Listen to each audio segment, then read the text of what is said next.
Bharatiya Janata party राष्ट्रपति शासन वहां पर लागू कर देती है तो वो अपने आप में ये हो, क्योंकि मेजॉरिटी में तो जेएमएम गठबंधन है ही है।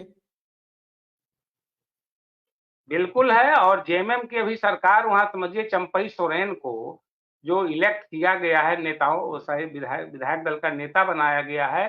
चंपई सोरेन शिबू सोरेन परिवार का एक बड़ा समझिए कि ईमानदार और उनके काफी करीबी नेताओं में आते हैं। चंपई सोरेन वहां के वरिष्ठ नेता हैं और जाहिर सी बात है, हमें नहीं लगता है अभी कि अगर बीजेपी कोई बहुत बड़ा एक्शन और उसके मन में छिपा हुआ है कि राज्यपाल शासन लगा दे या मान लीजिए कि वो अपने कब्जे में कर ले, लेकिन चंपई सोरेन सरकार को बनाया जाएगा, उसकी उसकी मुख्यमंत्री वही बनाए जाएंगे। अब लेकिन एक अंदेशा इसमें है कि जिस तरह से हेमंत सोरेन हाई कोर्ट पहुंचे याचिका डाल के कि हमको मोहलत दिया जाए, गिरफ्तारी से बचा जाए, या मान लीजिए कि सुप्रीम कोर्ट तक वो पहुंचे, लेकिन ये सारी चीजें अभी 4 दिन 5 दिन 6 दिन 10 दिन में ये सारी घटनाएं होगी। अगर वो जेल के भीतर डाल दिए गए तो उनकी परेशानी बढ़ेगी, वो जल्दी निकलने वाले हैं नहीं। जो नेता एक बार चला जाता है ईडी के शिकंजे में फिर वो आएगा नहीं। बीजेपी का बहुत बड़ा टारगेट ये है कि लोकसभा चुनाव तक उनको भीतर ही रखा जाए। इसका असर पड़ेगा, पार्टी पर भी असर पड़ेगा। लेकिन सबसे बड़ी चीज ये है कि जो आपने शुरुआत में ही एक सवाल उठाया कि जमीन घोटाले का आरोप तो उन पर है ही, आरोप है और भ्रष्टाचार के मामले हैं, इसको कोई नजरअंदाज नहीं करेगा। लेकिन कार्रवाई जो अभी हो रही है ये एक बहुत बड़ा शक का मामला है कि आखिर अभी ही क्यों, ये पहले क्यों नहीं की गई। तो ये जो है चुनाव जैसे जैसे नजदीक आते हैं बीजेपी अपना टारगेट वो करती है, और टारगेट करने के बाद विपक्षी दलों के साथ उन पर जो बीजेपी पर इल्जाम लगातार लग रहे हैं कि विपक्षी नेताओं को टारगेट किया जाता है, तो ये तो सत्य है और सही दिख भी रहा है। इसमें कोई क्या कहेगा इसमें। लेकिन हेमंत सोरेन के ऊपर तो सबसे महत्वपूर्ण बात यह है अखिल जी कि एक और गंभीर मामला पड़ा हुआ है। मामला है कि ये स्वयं के मुख्यमंत्री रहते हुए अपने ही नाम की किसी कंपनी को टेंडर दिलवा दिया और ये साबित हो गया। राज्य चुनाव आयोग की टीम वहां गई, चुनाव आयोग को कंप्लेन गया कि भाई देखिए ये अपने पद पर रहते हुए किस तरह से पद का दुरुपयोग करते हैं, इनकी सदस्यता जानी चाहिए। चुनाव आयोग ने हियरिंग करने के बाद अपना निर्णय गवर्नर को सौंप दिया है। गवर्नर उस निर्णय पर 1 साल से बैठे हुए हैं। अब क्या आपको लग रहा है इधर ईडी की तलवार, और अगर ईडी से बचने का कोई रास्ता निकल भी जाए तो गवर्नर साहब कहेंगे कि आप तो डिस्क्वालिफाइड हैं साहब, आप तो जा ही नहीं सकते हैं। अब ये जो है ये आपके पास पूरा फैक्चुअल चीजें हैं, फैक्ट्स हैं, आप ही बताएं क्या देश का लोग भी समझ रहा है कि जब गवर्नर के पास वो फाइल पड़ी हुई है तो गवर्नर आज तक उस पर एक्शन क्यों नहीं ले पा रहे हैं। कुछ कारण होगा। मूल कहानी ये है कि बीजेपी को गिरफ्तारी नहीं चाहिए, बीजेपी को चाहिए कि आप मेरे खेमे में आ जाओ। बीजेपी के खेमा में आ जाएगा, उनकी सारी गिरफ्तारी खत्म। ईडी जो आज जो उनके दरवाजे पर खड़ी है, गिरफ्तार ले जाने के लिए तैयार है, वो भी बंद हो जाएगा। देखिए देश में ऐसे कोई 1-2 केस है नहीं, इसी संसद में लोकसभा के भीतर ही बीजेपी के ही कई लोग टेंटेड हैं, गंभीर आरोप उन पर है, जांच भी चल रही है। उनके ऊपर ईडी या उनकी गिरफ्तारी क्यों नहीं हो रही है। वो असम के मुख्यमंत्री हैं, उनकी गिरफ्तारी क्यों नहीं हो रही है। यही बीजेपी और यही अमित शाह, यही प्रधानमंत्री बार बार जाकर तो वहां कहते रहे कि सबसे भ्रष्ट सरकार है, सबसे भ्रष्ट ये आदमी है, इसकी गिरफ्तारी होनी चाहिए। और जब वो बीजेपी के पाले में चले गए तो सारी सारी बातें खत्म हो गई। तो ये बातें जो है बंगाल का देखिए, बंगाल में भी वो जो नारदा शारदा घोटाला हुआ था, बंगाल में बीजेपी के कई नेता शामिल है, तो कहाँ उस पर कार्रवाई हो रही है। तो ये सब चीजें जो है ना, ये सब चीजें कहने की बात है। मेरा तो साफ ये कहना है कि बीजेपी का यह ऑपरेशन है और इस ऑपरेशन का एक ही मकसद है कि जेएमएम को तोड़कर अपने पाले में लाया जाए। बीजेपी के पाले में आ जाने से, और चूंकि अभी साल भर के बाद वहां विधानसभा का चुनाव होना है, जिस तरह से नीतीश कुमार को तोड़कर एनडीए में लाया गया, उसी तरह से जेएमएम को तोड़कर अगर बीजेपी झारखंड में अपने पाले में कर लेती है, तो जाहिर सी बात है कि 2024 का चुनाव बीजेपी के लिए और आसान हो जाएगा। सवाल यहाँ पर यह है कि इतनी प्रताड़ना के बाद भी अगर हेमंत सोरेन टूट नहीं रहे हैं, वो जेल जाने को भी तैयार है, तब तो बात ही खत्म है। इतना तय हो गया कि हेमंत सोरेन टूट नहीं रहे हैं, वो बीजेपी के साथ नहीं जा रहे हैं, एनडीए से के सहभागी नहीं बनने जा रहे हैं।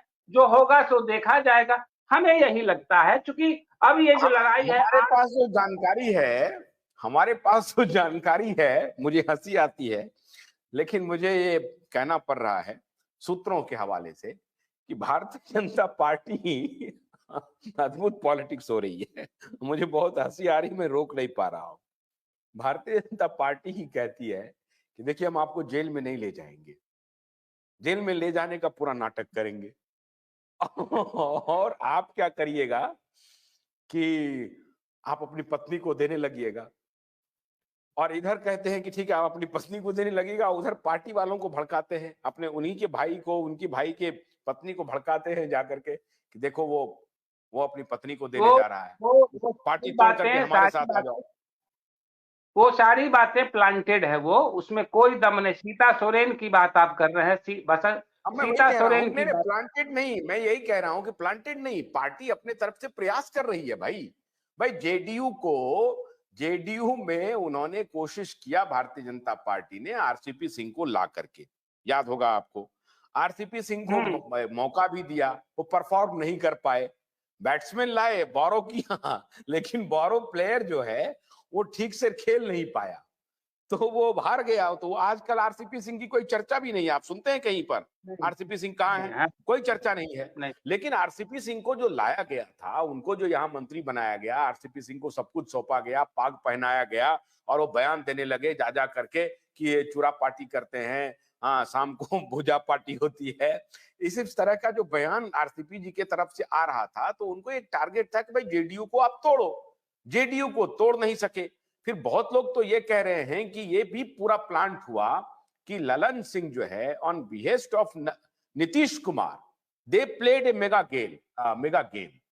बहुत हल्कों में चर्चा, अभी हालांकि इन मुद्दों पर तो चर्चा ही नहीं हुई, क्योंकि वहां दूसरा तिकड़म शुरू हो गया कि तेजस्वी यादव को जेल भेजा जा रहा है, लालू यादव को जेल भेजा रहा है, मीडिया में ये खबरें आने लगी। अभी कि नीतीश क्यों गए, कैसे गए, कौन तोड़ा, किसने धोखा दिया, इस पर अभी मीडिया में चर्चा होती। ये सारी बातें मीडिया से गायब हो गई, और मीडिया में चर्चा का केंद्र बन गया कि भाई लालू यादव को ईडी बुला रही है, तेजस्वी यादव को ईडी बुला रही है, तो ये चर्चा के केंद्र में आ गया। तो वहां पे कहानी ये चल रही है कि नीतीश कुमार ने ही ये प्लांट किया कि एक झूठी खबर बनाई जाए कि ललन सिंह जो हैं वो आरजेडी के संपर्क में हैं और इसलिए नाराज हो गए हैं, और ललन सिंह को हटाया जाए, और ये नाराजगी का ड्रामा किया जाए कि लालू यादव जो है मेरी पार्टी को तोड़ना चाहते हैं, और ये बहाना बना करके इधर भाग जाया जाए, और बोला कि भैया ये तोहमत, ये गाली लेने के लिए ललन सिंह तैयार हो गए। तो और हमको याद आ रहा है, कुछ दिन पहले की बात है कि प्रधानमंत्री खुद एक पार्टी में ललन बाबू कह करके बुलाए थे। तो कई बार क्या होता है कि दुश्मन बन करके दोस्ती निभाई जाती है पॉलिटिक्स में। ऐसा भी लोग कह रहे हैं कि जो कुछ सामने से दिख रहा है वो बिल्कुल उलट हो सकता है, कि ललन सिंह एकदम से समाजवादी बन गए हैं और लालू यादव के एकदम सिपह सालार बन गए हैं और मोदी को कोस रहे हैं। ये तोहमत ललन सिंह ने अपने ऊपर लिया और फायदा पहुंचा दिया अपनी पार्टी को। अगर ऐसी बात होती तो ललन सिंह का बयान आता। देखिए, इसके पीछे एक बड़ा ये है कि जब नीतीश कुमार रांची गए थे, झारखंड, पिछले दिनों 2-3 महीना पहले जब वो गए थे रांची, तो उसमें एक नौटंकी ये किया गया था कि उन्होंने ये सोचा था कि जेएमएम के साथ मिलकर, एक चूंकि बड़ा इंडिया गठबंधन का वो बन ही रहा था, और अभी की हालत में ये है कि बीजेपी को लग रहा था, या हमको लगता है कहीं ना कहीं से, कि बीजेपी को नीतीश जी ने ये बताया होगा कि उस पर थोड़ा दबाव डालिए, वो अपने पाले में आ सकता है, क्योंकि नीतीश जी पहले उसे बात कर चुके थे। लेकिन मैं ये एक बात बता रहा हूं कि हेमंत सोरेन के पूरे उसके सिस्टम को और हेमंत सोरेन के मिजाज को मैं बड़ा नजदीक से जानता हूं और बखूबी जानता हूं। दूसरी सबसे बड़ी चीज है कि हेमंत सोरेन अब तो कम से कम बीजेपी में जाने वाले नहीं है, क्योंकि अब उनकी भद पिट गई है, उसको बहुत हरास किया गया है। बीजेपी और ईडी पर उन्होंने वहां केस भी एससी और एसटी एक्ट के तहत किया है उन्होंने, कि हमको काफी जो है ये प्रताड़ित कर रहा है ये ईडी। और जाहिर सी बात है कि ईडी जिस तरह का एक्शन करती दिख रही है, उसमें लग रहा है कि वो नेताओं को प्रताड़ित भी करती है, तमाम तरह से प्रताड़ित करती है। आप देखिए ना कि उसको लालू यादव को वहां ले गया था पटना में, 12 घंटा तक बैठा कर रखा और 4 घंटा बैठाने के बाद फिर जो है उससे पूछताछ शुरू किया। एक वृद्ध आदमी को, जो बीमार आदमी है, तो इस तरह से नहीं करना चाहिए। अरे भाई, नहीं, ये तो आपको लग रहा है अखिल जी, ये तो मीडिया में चलाई जा रही है कि वृद्ध आदमी को परेशान किया जा रहा है, ये किया जा रहा है। ये तो भाई, वो तो भाई जब ये था कि भाई मीडिया में ये रिपोर्ट कैसे चलेगी, ऐसे ही चलेगी ना कि भाई वृद्ध आदमी 12 घंटा से परेशान है, यही भी तो खबर बनेगी, इसलिए खबर बनाई गई मीडिया में। तो मीडिया में रिपोर्ट कौन ले गया? किसने ले? लालू जी बहुत आराम से थे भाई। ईडी के इसमें कोई ऐसा थोड़ी होता है वहां कोई।